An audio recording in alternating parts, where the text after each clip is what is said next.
Hello Jai Hind student, welcome back to physics research centre 2.0। और आज के इस वीडियो में हम लोग जो न्यूमेरिकल लेने वाले हैं विद्युत धारा के चुंबकीय प्रभाव से। आज ये जो वीडियो है बिल्कुल लास्ट वीडियो है आपके पूरे न्यूमेरिकल सीरीज की। और यहाँ पर मैं कुछ इंपॉर्टेंट न्यूमेरिकल का पैटर्न लूँगा और कुछ ही महत्वपूर्ण फार्मूलों पर जो प्रश्न पूछे गए हैं वही प्रश्न आपको लिमिटेड तैयार करने हैं। और जब आप उसको तैयार कर लेंगे तो मेरे अनुसार आपका इस चैप्टर से कोई भी न्यूमेरिकल छूटेगा नहीं, ठीक ना। तो अब मैं उम्मीद करूँगा कि आपको जो भी मैं टॉपिक्स बता रहा हूँ, जो न्यूमेरिकल्स बता रहा हूँ, आप उसको ध्यान से समझेंगे, ठीक ना। तो हम लोग सबसे पहले शुरुआत करते हैं 2014 के एक महत्वपूर्ण प्रश्न के साथ। यदि 100 फेरों वाली तार की एक कुंडली से गुजरने वाले चुंबकीय फ्लक्स में 2 सेकंड में 15 वेबर की वृद्धि होती है तो कुंडली में उत्पन्न प्रेरित विद्युत वाहक बल की गणना कीजिए, ठीक ना। देखो आपको क्या रहा है, क्या चीज़ें दे रखा है। सबसे पहले n का वैल्यू दे रखा है 100, यानी 100 फेरों वाली कुंडली है तो। और इसमें कह रहा है कि 2 सेकंड में 15 वेबर की वृद्धि होती है, अर्थात जो टाइम होगा वो भी कितना है, डेल्टा टी। 2 सेकंड में वृद्धि हो रही है ना, तो 2 सेकंड डेल्टा टी का वही वैल्यू इंटरवल है। और कितने की वृद्धि हो रही है, 15 वेबर की वृद्धि हो रही है, यानी कि 15 वेबर की वृद्धि हो रही है, अर्थात डेल्टा बी का भी वैल्यू दे रखा है, ठीक ना। सॉरी, डेल्टा फाई का वैल्यू दे रखा है। डेल्टा फाई का जो वैल्यू आएगा, देखो 15 की वृद्धि हो रही है ना, यानी 0 से शुरू होकर 15 जा रहा है, यानी कि जो अब उसका लास्ट है वो क्या है आपका 0, अर्थात फाई टू माइनस में फाई 1 करेंगे, अर्थात 0 माइनस में कितना हो जाएगा 15, यानी कि माइनस में 15 वेबर हो जाएगा, ठीक ना, माइनस में 15 वेबर। अब ये इसका चुंबकीय फ्लक्स आ चुका है और आपसे कह रहा है कि कुंडली में प्रेरित विद्युत वाहक बल की गणना करिए, ई का वैल्यू पता करना है, ठीक ना। अब ई का वैल्यू आपको पता है, फैराडे के विद्युत चुंबकीय प्रेरण के द्वितीय नियम से हम लोग इसका वैल्यू ज्ञात कर सकते हैं, ठीक ना। तो यहाँ पर मैं लिखता हूँ फैराडे के विद्युत चुंबकीय प्रेरण संबंधी द्वितीय नियम से, विद्युत चुंबकीय प्रेरण संबंधी द्वितीय नियम से। और प्रेरण संबंधी जो द्वितीय नियम है उस नियम की अगर मैं बात करता हूँ तो नियम में क्या हो जाएगा, E is equal to minus में n डेल्टा फाई अपान में डेल्टा टी, ठीक ना, माइनस में n डेल्टा फाई अपान में डेल्टा टी। भाई उसने क्या बताया था फैराडे ने, ठीक ना। तो यही जो नियम है, अब इसमें सब आप लोग वैल्यू रखिए। तो माइनस में n का जो वैल्यू है वो 100 है, और जो डेल्टा फाई की वैल्यू वो कितना, ये माइनस में 15 और बटा में ये कितना वैल्यू है 2 आया है, ठीक ना। माइनस और माइनस का मल्टीप्लाई होगा, प्लस हो जाएगा, 2 से डिवाइड कर लेंगे, कितना हो जाएगा 50 और 15 25 75, यानी कि टोटल 750 वोल्ट आ गया। तो इसका जो विद्युत वाहक बल है वो 750 वोल्ट है। आपको केवल फार्मूला याद रखना है, ठीक ना। फैराडे का विद्युत चुंबकीय प्रेरण संबंधी अगर आप द्वितीय नियम को याद रखते हैं, ठीक ना, तो आपको ये क्वेश्चन सॉल्व करने में बहुत ज़्यादा टाइम नहीं लगेगा, बहुत ही ईजीएस्ट है। अब मैं उम्मीद करता हूँ कि आपको ये जो क्वेश्चन है वो समझ में आ गया होगा ना। अब हमारा जो नेक्स्ट प्रश्न है वो किस चीज़ पर है, उस प्रश्न को आपको सॉल्व करने से मैं पहले बता रहा हूँ, इसको मिटा देते हैं। जो ये अगला प्रश्न है वो क्या दे रखा है, एक ऋजुरेखीय धारावाही चालक में 10 एम्पीयर की धारा प्रवाहित हो रही है। चालक से 20 सेमी की दूरी पर चुंबकीय फ्लक्स घनत्व की गणना कीजिए। देखिए, चुंबकीय फ्लक्स घनत्व का मतलब है चुंबकीय क्षेत्र की तीव्रता से तात्पर्य है, अर्थात ये कह रहा है एक ऋजुरेखीय चालक है, इस ऋजुरेखीय चालक से स्मॉल आर दूरी पर एक बिंदु P है, ठीक ना, स्मॉल आर दूरी पर ये डिस्टेंस है, और इस बिंदु पर हमें चुंबकीय क्षेत्र की तीव्रता P पर ज्ञात करनी है। तो इसके लिए जो फार्मूला होता है वो क्या था, B बराबर में म्यू नॉट अपान में 2 पाई इंटू में I बटा में R होता है, ठीक ना। B is equal to mu nought upon में 2 पाई इंटू में I बटा में R होता है। I इस तार में प्रवाहित होने वाली धारा है, R इस तार से दूरी है, और म्यू नॉट अपान 2 पाई एक कांस्टेंट, एक नियतांक है। इसका जो मान होता है 2 गुणा 10 की घात माइनस में 7 न्यूटन प्रति एम्पियर स्क्वायर, न्यूटन प्रति एम्पियर स्क्वायर इसका मात्रक होता है, ये आप याद रखेंगे। अगर इसी को म्यू नॉट अपान में 2 पाई का ये वैल्यू है, इतना याद रखेंगे, म्यू नॉट अपान में 2 पाई का वैल्यू है। अगर ये इस तरीके से लिख दे म्यू नॉट अपान में 4 पाई, तो इसका value 10 to the power minus में 7 लिखेंगे, न्यूटन प्रति एम्पियर का स्क्वायर, ठीक ना, ये इसका मात्रक हुआ। तो अब देखिए, आपको कह रहा है ना कि एक ऋजुरेखीय चालक धारावाही चालक से 10 एम्पियर की ऋजुरेखीय चालक तार में 10 एम्पियर की धारा प्रवाहित हो रही है, चालक से 20 सेमी की दूरी पर चुंबकीय फ्लक्स घनत्व की गणना कीजिए। तो अगर आपको गणना करना है तो देखो, I बराबर में कितना दे रखा है, 10 एम्पियर दे रखा है, ठीक ना, और कितना 20 सेंटीमीटर की दूरी पर है, यानी कि R बराबर में 20 सेंटीमीटर, और 20 सेंटीमीटर को मीटर में कन्वर्ट कर लेंगे तो 20 गुणा 10 की घात माइनस में 2 मीटर, ठीक ना, ये आपको R का वैल्यू मिला। तो अगर आप चुंबकीय क्षेत्र की B के वैल्यू ज्ञात करेंगे तो सूत्र लिखेंगे, सूत्र B is equal to mu nought upon में 2 पाई इंटू में I अपान में R से, ठीक ना। और आप सब वैल्यू यहाँ पे रखिए तो कितना हो जाएगा 2 into 10 to the power minus में 7 और ये गुणा में I का जो वैल्यू है वो आपका 10 एम्पियर है, R का वैल्यू 20 गुणा में 10 की घात माइनस में 2, ठीक ना। तो अब आप इसको डिवाइड कर दीजिए, कितना हो जाएगा 10 10 दूना 20 और ये 20 से कैंसिल आउट हो गया और ये जब ऊपर जाएगा तो कितना हो जाएगा 10 टू द पावर में 5, ठीक ना। अब ये कितना हो गया आपका 10 टू द पावर 5 और इसका जो मात्रक होता है वो क्या होता है न्यूटन प्रति एम्पियर मीटर, ठीक है, न्यूटन प्रति एम्पियर मीटर। ये किसका मात्रक होता है चुंबकीय क्षेत्र की तीव्रता का। और आपको मैं यहाँ पर बताना चाहता हूँ चुंबकीय क्षेत्र की तीव्रता का 3 मात्रक होता है बेसिक, प्रमुख रूप से आप उसको याद कर सकते हैं। एक आपका क्या हुआ न्यूटन प्रति एम्पियर मीटर हुआ, ठीक ना। और दूसरा जो हुआ या करके मैं लिख देता हूँ यहाँ पर, या करके लिख देता हूँ यहाँ, टेस्ला भी आप याद रख सकते हैं इसी का मात्रक है, या फिर वेबर प्रति मीटर का स्क्वायर, ठीक ना, वेबर प्रति मीटर स्क्वायर। आप इन तीनों मात्रकों को याद रखेंगे तो शायद मैं ये उम्मीद करूंगा कि बहुविकल्पी परीक्षा में इससे कोई भी प्रश्न नहीं छूटेगा, क्योंकि इस मात्रकों पर कई बार प्रश्न पूछा जा चुका है। इनमें से कौन चुंबकीय क्षेत्र का मात्रक नहीं है, इनमें से कौन चुंबकीय क्षेत्र का मात्रक है। अगर आपको ये तीनों याद रहेंगे तो मैं उम्मीद करूँगा कि आप उस ऑप्शन में कन्फ्यूज नहीं होंगे, ठीक ना। तो इस प्रश्न का जो आंसर हुआ वो 10 टू द पावर 5 न्यूटन प्रति एम्पियर मीटर होगा। तो अब मैं उम्मीद करूंगा कि आपको ये प्रश्न समझ में आ गया होगा। अब नाउ हम लोग नेक्स्ट प्रश्न की तरफ चलते हैं। वैसे ये प्रश्न जो था 2015 की बोर्ड परीक्षा का था। आगे चलते हैं अब हम लोग अगले प्रश्न की तरफ। अगला जो प्रश्न है वो हमारा क्या है, वो आपको एक फार्मूला मैं बताऊंगा, एक टॉपिक बता रहा हूँ। अगर आप उस टॉपिक को तैयार किए रहेंगे तो शायद ये प्रश्न आपसे नहीं छूटेगा कि अगर किसी चुंबकीय क्षेत्र में अगर कोई एक धारावाही चालक रखा गया है तो उस पर कितना बल आरोपित होता है, इसके लिए क्या फार्मूला होता है। आपको उसकी कंडीशन और फार्मूले को याद रखना पड़ेगा। उसी पर आधारित ये 2019 की बोर्ड परीक्षा का प्रश्न है कि 1 मीटर लंबाई के एक धारावाही चालक में 1 एम्पीयर की धारा प्रवाहित हो रही है। ये इसे 2 न्यूटन प्रति एम्पियर मीटर के चुंबकीय क्षेत्र में रखा गया है। धारावाही चालक पर कार्यकारी बल की गणना कीजिए यदि चालक क्षेत्र के लंबवत है, चालक क्षेत्र के समांतर है और चालक क्षेत्र की दिशा से 60 डिग्री का कोण बना रहा हो, ठीक ना। तो मतलब क्या है कि अगर एक कोई चुंबकीय क्षेत्र है, इस प्रकार से मैं मान लेता हूँ अगर कोई एक चुंबकीय क्षेत्र है, ठीक ना, यानी कि इस चुंबकीय क्षेत्र में कोई चालक एक टाइम पर उसके लंबवत रखा गया है, एक टाइम पर उसके इस प्रकार से समांतर रखा गया है बिल्कुल, ठीक ना, और एक टाइम पर वो बिल्कुल उसके 30 डिग्री एंगल पर रखा गया है। तो मैं उसकी बात करूंगा। सबसे पहले देखते हैं इसमें क्या क्या दे रखा है। सबसे पहले बात करेंगे तो क्या दे रखा है इसमें भैया 1 मीटर लंबाई, यानी कि L बराबर में 1 मीटर लंबाई दे रखा है।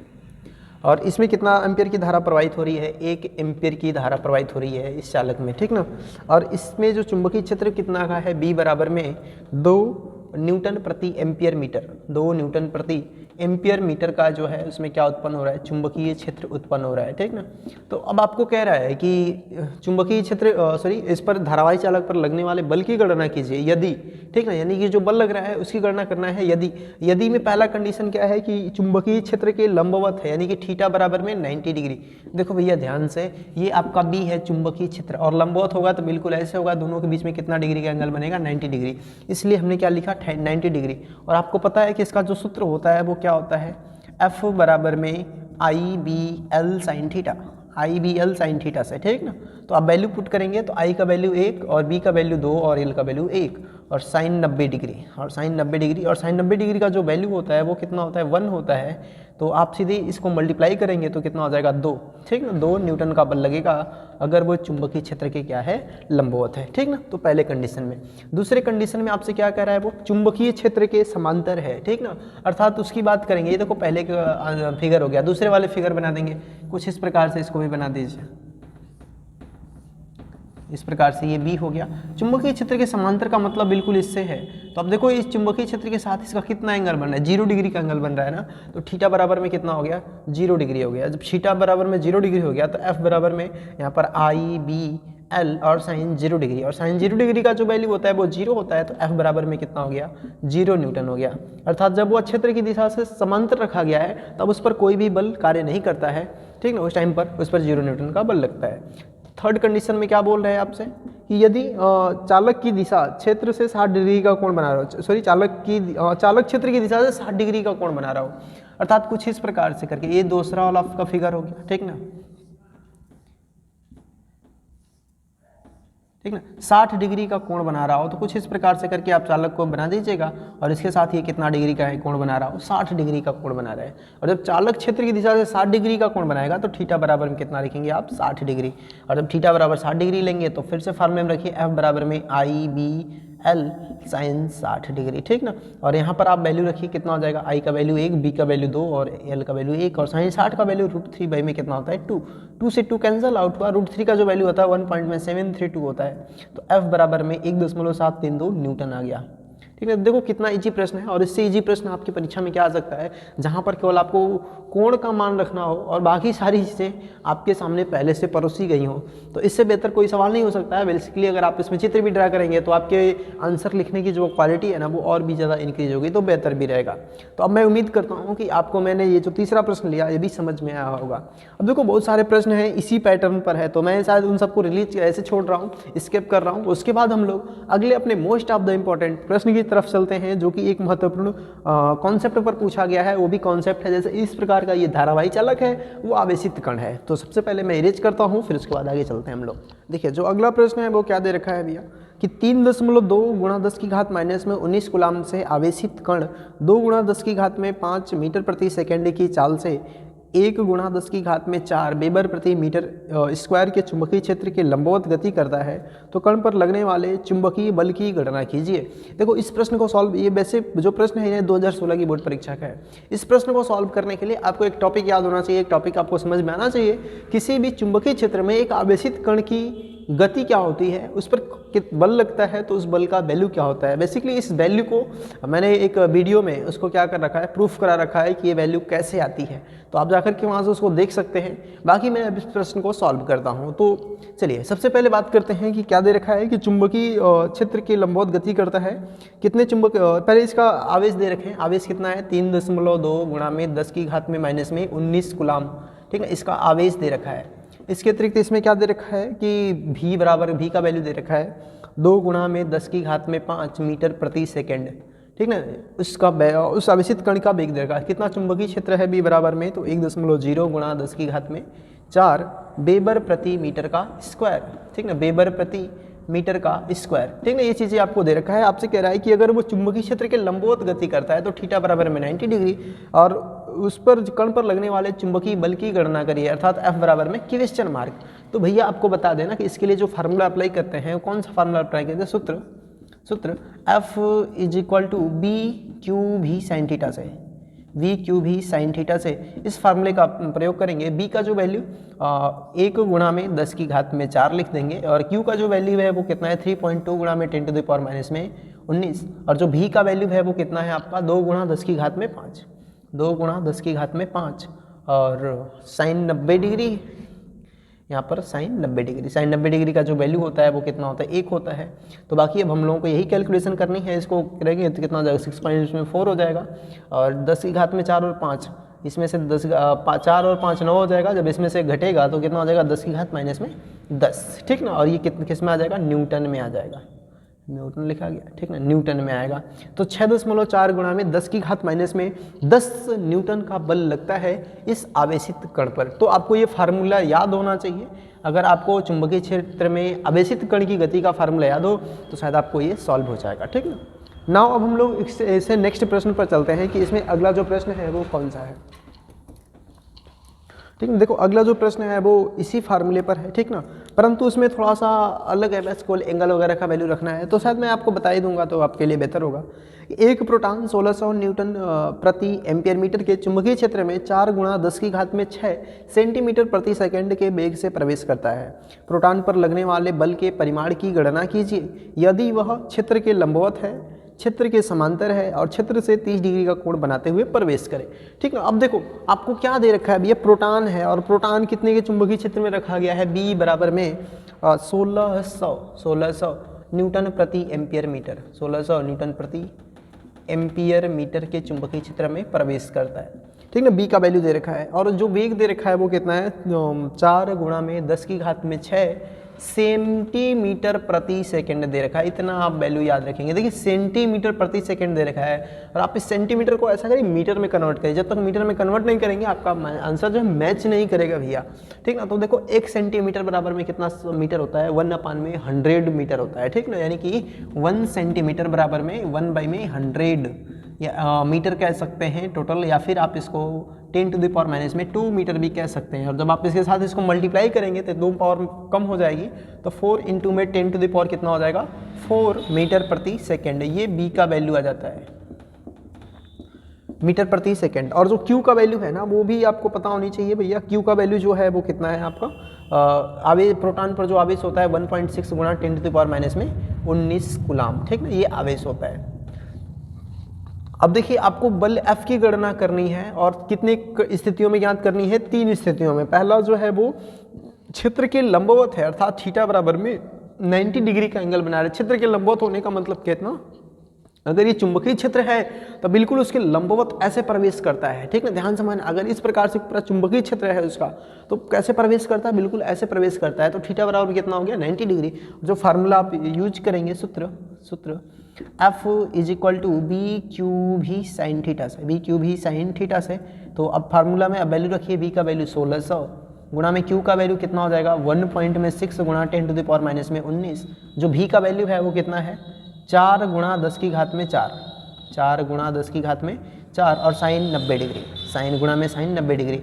साइन 90 डिग्री का वैल्यू 1 हो गया। 16 का 16 में गुणा करेंगे तो कितना हो जाएगा 2.56 हो जाएगा, ठीक ना। सॉरी, आप इसको थोड़ा सा गुणा करेंगे तो कितना हो जाएगा ये,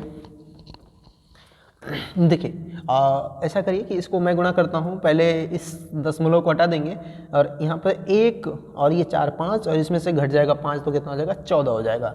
तो कितना हो जाएगा ये भैया, देखो तो हो जाएगा सीधे आपका 1 6 16 गुणा में 16 ये हो गया, और गुणा में 4, और गुणा में कितना हो गया 10 की घात में 4 और 1 5, और 5 इसमें से घटेगा 19 में से, तो कितना हो जाएगा माइनस में 14 हो जाएगा। जब आप इसका गुणा कराओगे तो कितना हो जाएगा 256, और गुणा में 4 गुणा में 10 की घात माइनस में 14। अब 4 का इसमें गुणा कर लो, 4 6 24 और 4 5 20 2 22 और 4 2 8 2 10, यानी 1024 गुणा में 10 की घात माइनस में 14। जब दशमलव को 3 स्थान तक इधर खींच के लाइए तो कितना 1.024 गुणा में 10⁻, में देखो 3 स्थान तक खींच के लेकर आए ना, तो 3 इसमें ऐड हो जाएगा, तो 3 जब ऐड हो जाएगा तो 10⁻- में 11 हो जाएगा, ठीक ना। और ये न्यूटन हो गया। कितना हो गया भैया 1.024 गुणा में 10 की घात माइनस में 11 न्यूटन का बल लगता है, अगर वो चुंबकीय क्षेत्र के क्या है लंबवत प्रवेश करता है। अब चलो दूसरे पॉइंट में क्या करें आपसे, यदि वह चुंबकीय क्षेत्र के समांतर प्रवेश करे। भैया देखो अगर चुंबकीय क्षेत्र ऐसे है बिल्कुल चुंबकीय क्षेत्र इस प्रकार से है, और जो पीछे से इलेक्ट्रॉन आ रहा है ना, वो भी मतलब जो प्रोटॉन आ रहा है वो भी बिल्कुल ऐसे ही आ रहा है, तो क्षेत्र के साथ वो कितना डिग्री का एंगल बना रहा है 0 डिग्री का एंगल बना रहा है। और जब 0 डिग्री का एंगल बनाएगा तो थीटा बराबर में 0 डिग्री, और जब जैसे ही थीटा बराबर 0 रखेंगे तो F बराबर में बी क्यू भी साइन 0 डिग्री, और साइन 0 डिग्री का वैल्यू कितना होता है 0। अर्थात जब वो चुंबकीय क्षेत्र के दिशा के साथ अगर 0 डिग्री के साथ यानी कि समांतर प्रवेश करता है तब उस पर कोई भी बल कार्य नहीं करता है। तो आप ये सेकेंड पॉइंट हो गया। एंड लास्ट जो है थर्ड पॉइंट में आपसे क्या कह रहा है वो कि उस चुंबकीय क्षेत्र के साथ 30 डिग्री का कोण बनाते हुए, मतलब क्षेत्र से 30 डिग्री का कोण बनाते हुए प्रवेश करता है। जब 30 डिग्री के कोण पर प्रवेश करता है तो यहाँ पर आप फार्मूला याद रखिए, थीटा बराबर में कितना 30 डिग्री पर, और जब थीटा बराबर 30 डिग्री होगा तो F बराबर में बी क्यू भी साइन 30 डिग्री, और आप वैल्यू रखिए सबका, बी का जो वैल्यू 1600 और जो की क्यू का वैल्यू है 1.6 गुणा 10⁻⁻में 19, भी का वैल्यू 1 गुणा में 10 की घात माइनस में 4, ठीक ना। 1 गुणा 10 की सॉरी भी का जो वैल्यू है 1 4 गुणा में 10 की घात में 4 है, 4 गुणा में 10 की घात में 4 और गुणा में साइन 30 डिग्री। और जो साइन 30 डिग्री का वैल्यू होता है वो कितना होता है 1/2 होता है। सारी कैलकुलेशन को मैं यहाँ पर ऊपर लिखता हूँ, तो कितना हो जाएगा आपका 1600 गुणा में 1.6 गुणा में, अब देखो ये प्लस माइनस इसको मैं भी सब्ट्रैक्ट कर देता हूँ, तो 4 और घट जाएगा तो 15 हो जाएगा, तो गुणा 10 की घात में माइनस में 15 गुणा में, अब क्या बचा आपका 4 बचा हुआ है, ठीक ना, गुणा में 4, और साइन 30 डिग्री का वैल्यू 1/2, तो 2 से 2 दूना 4 ये कट गया। अब देखिए यहाँ पर 16, अब यहाँ पर आप एक ट्रिक प्ले करिए कि इसमें से 1 दशमलव घटाएंगे तो 1 यहाँ से घट जाएगा, तो कितना हो जाएगा ये 16 गुणा में 16 गुणा में 10 की घात माइनस में 14, और ये कितना हो जाएगा आपका 2। तो अब गुणा करिए 16 का 16 कितना होता है 256 गुणा में 2 गुणा में 10 की घात माइनस में 14। आप इसको गुणा करिए 2 छक्के 12 और 2 पच्चे 10 और 1 11, 2 दूना 4 और 1 5, ठीक ना, तो 512 गुणा में 10 की घात में माइनस में 14 न्यूटन। आप 2 स्थान तक दशमलव को इधर लेके आ सकते हैं तो कितना हो जाए 5.12 गुणा में 10 की घात माइनस में 12 न्यूटन का बल इस पर क्या होता है, लगता है, अगर वो चुंबकीय क्षेत्र के साथ 30 डिग्री का कोण बनाते हुए प्रवेश करता है तब। ठीक ना, तो ये रहा आपका आंसर। आपको थोड़ा सा बहुत कैलकुलेशन आपको इतनी याद रखनी पड़ेगी, अगर कहीं मिस हो गई तो देख लीजिएगा, वैसे उम्मीद तो नहीं है। ठीक ना, तो अब मैं उम्मीद करता हूँ कि आपको ये 2000 कौन सा प्रश्न का 2018 का ये जो प्रश्न था आपको समझ में आया होगा। ठीक ना, अब हम लोग अगले प्रश्न की तरफ चलते हैं। अगला जो हमारा प्रश्न है वो कौन सा है। ठीक ना, अगला जो प्रश्न है वो भी बहुत ही बेहतरीन कॉन्सेप्ट पर प्रश्न है। ठीक ना, बेहतरीन कॉन्सेप्ट पर प्रश्न है, हम लोग उसकी बात करते हैं। तो अब आगे चलते हैं हम लोग, इसको मिटा दें। अगला जो प्रश्न है वो बिल्कुल इसी फार्मूले पर है। क्या प्रश्न दे रखा है, एक इलेक्ट्रॉन जिसका आवेश 1.6 गुणा 10 की घात माइनस में 19 कूलाम, वह द्रव्यमान 9 गुणा 10 की घात माइनस में 31 किलोग्राम है, 10 की घात में 6 मीटर प्रति सेकंड के वेग से गतिमान है। यह 3.0 वेबर प्रति मीटर स्क्वायर तीव्रता वाले चुंबकीय क्षेत्र में क्षेत्र की दिशा के साथ 30 डिग्री के कोण पर प्रवेश करता है। इलेक्ट्रॉन पर लगने वाले बल तथा त्वरण की गणना करिए। भैया देखो पिछले वाले प्रश्न के जैसा है, बस इसमें आपको बल का वैल्यू ज्ञात करेंगे, फिर आपको त्वरण की वैल्यू ज्ञात कर लेनी है। तो देखो पहले दिया क्या है, मैं सॉल्व कर देता हूँ, 1 मिनट लगेगा। ठीक ना, अर्थात तो आवेश दे रखा है ना, Q बराबर में 1.6 गुणा 10 टू द पावर माइनस में 19 कूलाम आवेश दे रखा है। इसके अतिरिक्त आपको क्या दे रखा है, इलेक्ट्रॉन का द्रव्यमान दे रखा है, यानी कि M बराबर में 9.1 गुणा में 10 टू द पावर माइनस में 31 किलोग्राम। ठीक ना, ये इलेक्ट्रॉन का द्रव्यमान होता है, देख रहे हो कितना छोटा सा। अब इसके अतिरिक्त तो वेग का वैल्यू कितना, 10 टू द पावर में 6 मीटर प्रति सेकेंड, मीटर प्रति सेकेंड ये इस इलेक्ट्रॉन का वेग दे रखा है। और कितना चुंबकीय क्षेत्र है, B बराबर में 3 वेबर प्रति मीटर का स्क्वायर, 3 वेबर प्रति मीटर स्क्वायर का चुंबकीय क्षेत्र है।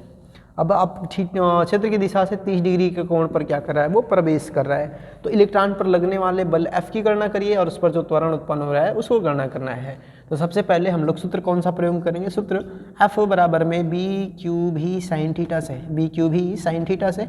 अगर बी क्यू भी साइन थीटा से अगर हम लोग प्रयोग करते हैं तो ये कितना हो जाएगा भैया, आपका बी का वैल्यू कितना है 3 गुणा में जो क्यू का वैल्यू 1.6 गुणा 10 टू द पावर माइनस में 19 और जो भी का वैल्यू है वो कितना है आपका 10 टू द पावर में 6 और साइन देखो कितना 30 डिग्री के साथ ना, तो साइन 30 डिग्री।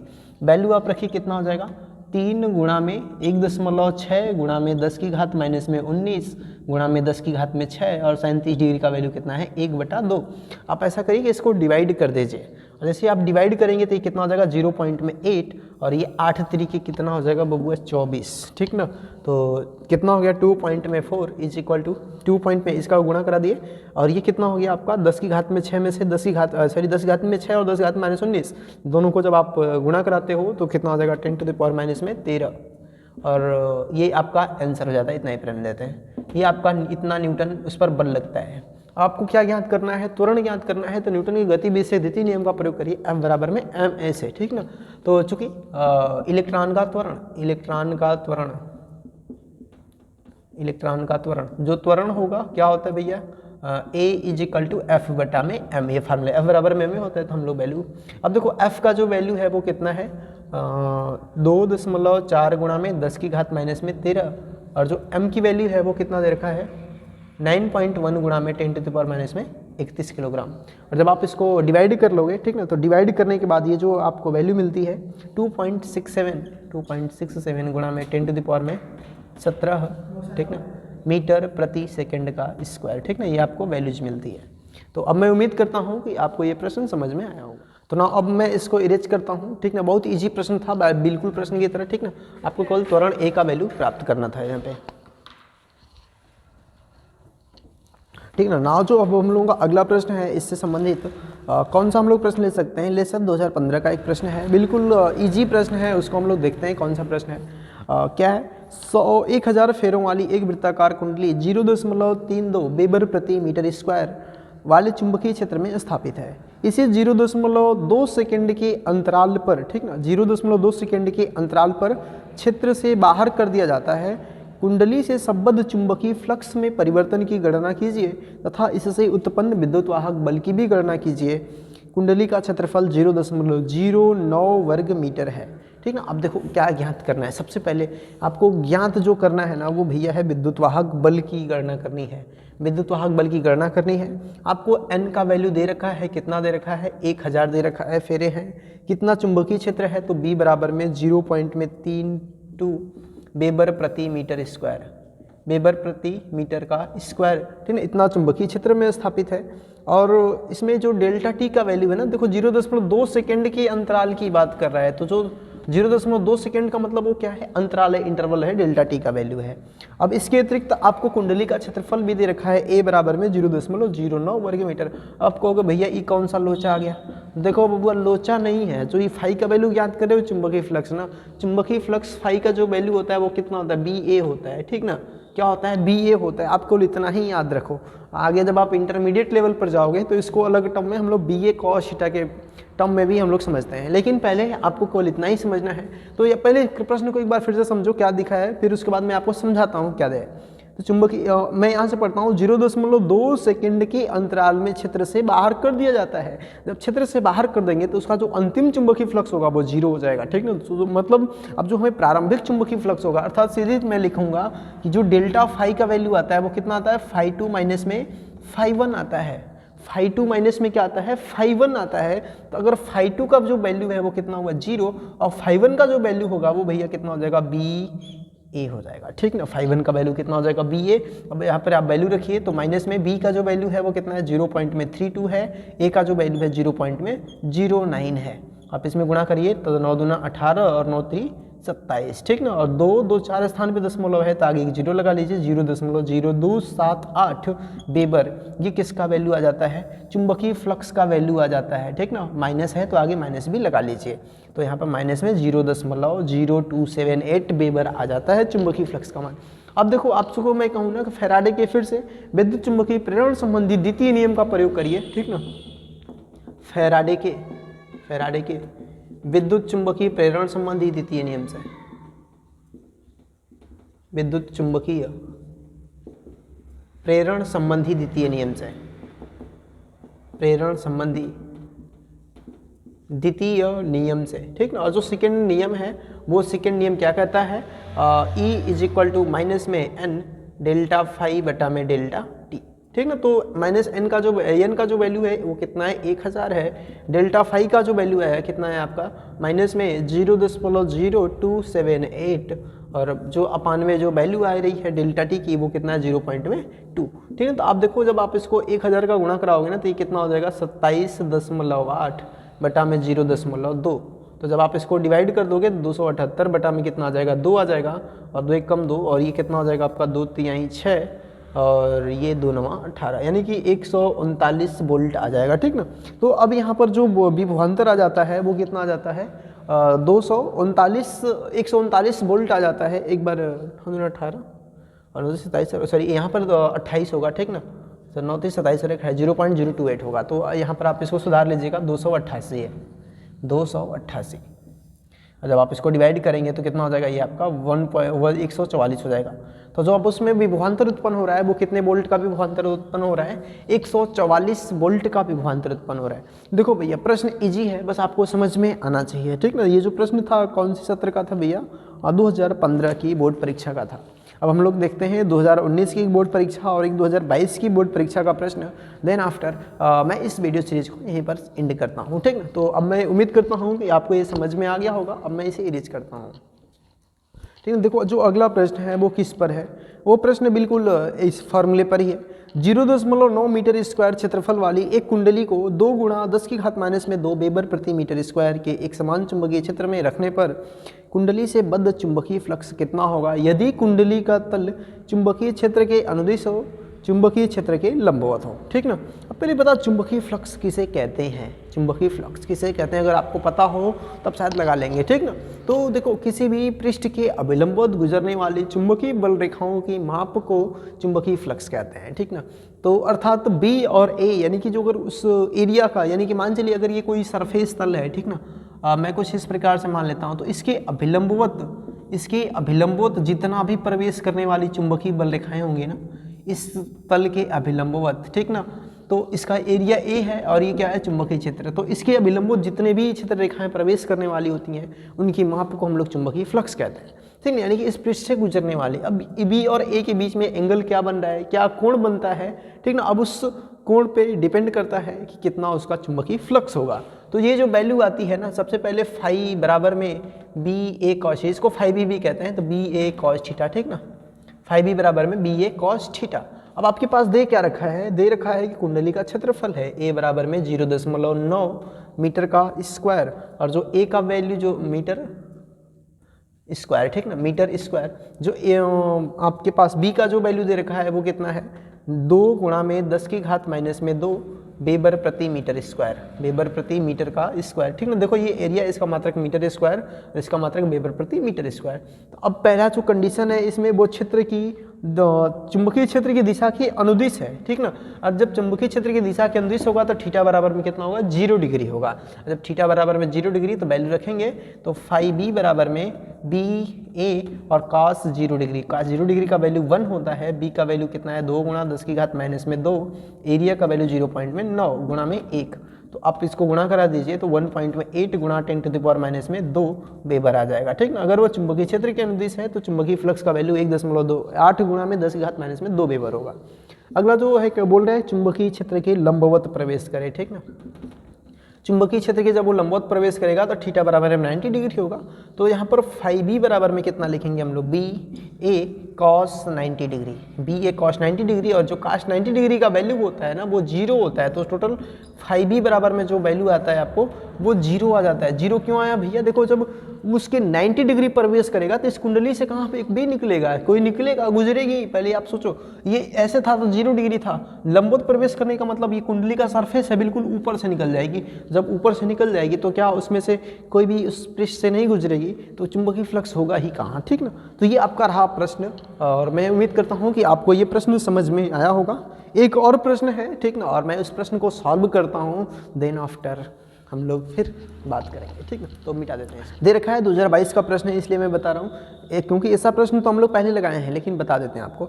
एक इलेक्ट्रॉन जिसका द्रव्यमान 9 गुणा 10 की घात माइनस में 31 किलोग्राम, वह आवेश 1.6 गुणा 10 की घात माइनस में 19 गुलाम है।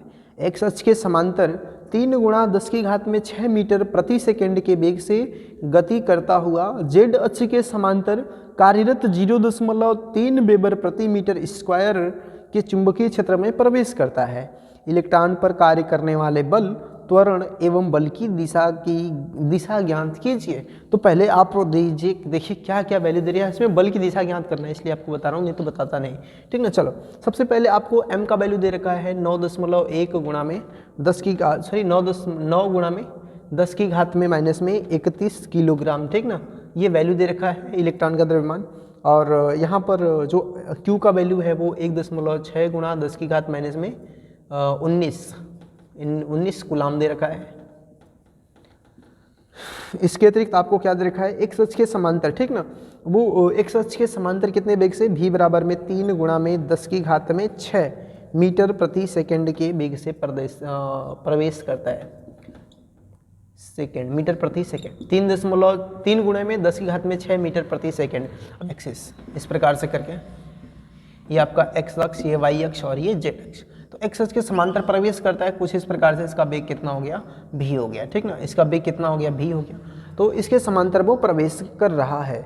अब देखिए, अब इसमें आपको चुंबकीय क्षेत्र का वैल्यू दे रखा है, कितना है, b बराबर में 0.3, ठीक ना, 0.3 वेबर प्रति मीटर स्क्वायर, वेबर प्रति मीटर स्क्वायर, वेबर प्रति मीटर स्क्वायर। ये किस अक्ष के अनुदिश है भैया, बोल रहा है आपसे जेड अक्ष के अनुदिश है। किस अक्ष के अनुदिश है, जेड अक्ष के अनुदिश है। अर्थात तो जो चुंबकीय क्षेत्र की दिशा है वो कुछ इस प्रकार से करके इस जेड अक्ष के अनुदिश है। ये जो इलेक्ट्रॉन का जो है एक्स अक्ष के समांतर इधर की तरफ प्रवेश करता है, ठीक ना। तो अब आपसे कह रहा है कि इस पर जो बल की दिशा होगी वो किधर होगी, ठीक ना। तो बल की दिशा ज्ञात करने के लिए जब आप फ्लेमिंग का लेफ्ट हैंड रूल लगाएंगे, ठीक ना, बाएं हाथ का नियम लगाएंगे, तो जो बल की दिशा मिलेगी हमेशा तीनों एक दूसरे के परपेंडिकुलर होते हैं। तो ये किधर मिला, ऊपर की तरफ मिलती है, ठीक ना। तो जो बल की दिशा होगी वो वाई अक्ष की दिशा की तरफ होगी, परंतु परंतु आपसे बोल क्या रहा है कि इस पर बल का भी वैल्यू ज्ञात करिए। तो सबसे पहले थीटा बराबर में कितना रखेंगे आप, 90 डिग्री वैल्यूज रखेंगे, ठीक ना। 90 डिग्री क्यों रखेंगे, क्योंकि अब यहाँ पर देखिए कितने इस एक्स अक्ष के साथ वो कितने डिग्री पर है, इसके समांतर है ना, तो इसकी वेग की जो दिशा है वो किधर है, बल की दिशा ऊपर की तरफ है, तो इसके साथ वेग और बल की दिशा के बीच 90 डिग्री का एंगल बन रहा है, तो थीटा बराबर में 90 डिग्री रख रहे हैं।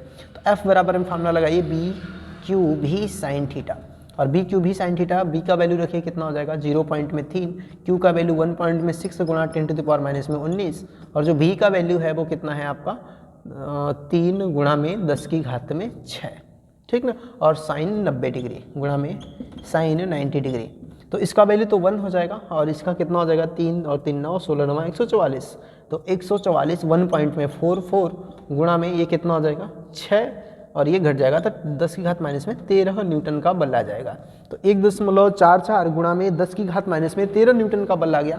अब आपको क्या ज्ञात करना है कि इसमें जो त्वरण उत्पन्न होगा वो कितना होगा, तो त्वरण ए बराबर में कितना हो जाएगा, मैं लिख देता हूँ त्वरण ए इज इक्वल टू एफ बटा में एम, यानी कि जो बल लगा है और द्रव्यमान, तो बल का जो वैल्यू है वो कितना है 1.44 गुणा में 10⁻⁻⁻13, और बटा में जो द्रव्यमान का वैल्यू है वो 9 गुणा में 10 की घात माइनस में 31। जब आप इसको डिवाइड कर लेंगे तो कितना आ जाएगा 1.6 हो जाएगा, और जब ये 1.6 और 10⁻⁻ में ये कितना हो जाएगा भैया आपका, देखो प्लस हो जाएगा ना, 31 में से 13 घटा लेंगे तो 17 बचेगा, तो 10 की घात में 17 मीटर प्रति सेकंड, ठीक ना, मीटर प्रति सेकंड, ये इसके त्वरण की वैल्यू आ जाती है इतना। और जो आपसे बल की दिशा पूछ रहा है तो बल की दिशा क्या बताएंगे आप, वाई अक्ष के अनुदिश, ठीक ना, वाई अक्ष की दिशा में होगा, यानी कि वाई अक्ष के अनुदिश, इस प्रकार से करके। तो ये आपके रहे विद्युत धारा के चुंबकीय प्रभाव से जितने भी प्रश्न रहे प्रीवियस ईयर के जो भी इम्पोर्टेंट प्रश्न है, तो मैंने आपको सॉल्व करा दिया। अब मैं उम्मीद करता हूँ कि आपको ये बहुत ही बेहतर लगा होगा, और सारे हम लोगों ने फिजिक्स का जितना भी टॉपिक्स था, मतलब दर्पण, लेंस, ठीक है, उसके बाद मानव नेत्र, विद्युत धारा का, विद्युत धारा से संबंधित विद्युत धारा के ऊष्मीय प्रभाव और विद्युत धारा के चुंबकीय प्रभाव, तो ये टोटल अब हम लोगों का खत्म हो जाता है पूरा न्यूमेरिकल सीरीज। अब मैं उम्मीद करूंगा कि अगर आप इस पूरी न्यूमेरिकल सीरीज को वॉच कर लेते हैं, देख लेते हैं, अभी भी आपकी परीक्षा में काफ़ी समय है, तो अगर आप इसको एक बार देख लेते हैं तो शायद आपका कॉन्सेप्ट भी क्लियर हो जाएगा। देखो न्यूमेरिकल लगाने से एक चीज़ तो होता है, कॉन्सेप्ट क्लियर होता है, अगर कॉन्सेप्ट नहीं क्लियर है ना तो आप कितना भी रट लो ना, भूल जाओगे, कहीं ना कहीं गलती कर ही देते हो। तो उस चीज़ को बचने के लिए, उस चीज़ से अवॉइड करने के लिए आपको करना पड़ेगा। तो अब मैं उम्मीद करता हूँ कि आपको ये सारी चीज़ें समझ में आई होंगी। अब मैं मिलता हूँ आपसे नेक्स्ट वीडियो में, तब तक के लिए जय हिंद।